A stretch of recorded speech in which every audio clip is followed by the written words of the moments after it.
Ants ignoring bait stations means the bait placement or formula is not matching their foraging preferences.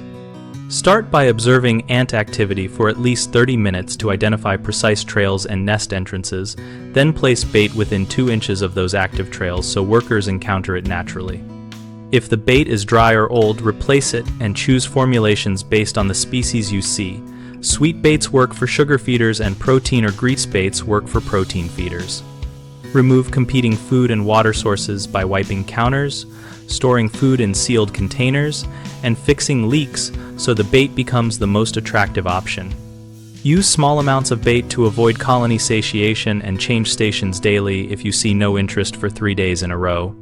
When indoor baiting, avoid spraying insecticides nearby because that causes workers to avoid the bait or collapse before sharing it. If identification is uncertain, collect a few specimens in a sealed container and compare to reliable photos online or consult a pest professional so you can match bait chemistry to species behavior. Common mistakes include placing baits in the middle of cluttered areas where alternative food is abundant, which makes baits less attractive, so clear and clean the area first and keep the bait isolated. Another issue is using the wrong bait type for the ant diet, which leads to immediate rejection, so switch to a sugar or protein bait based on observed feeding and test for at least 3 days.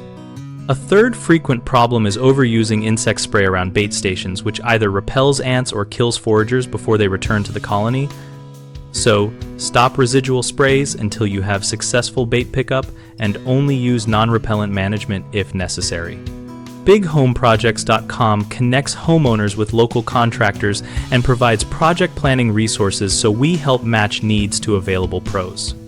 We also host a discussion community where our members share field experience, baiting tips, and contractor recommendations to help both homeowners and contractors find work and practical advice.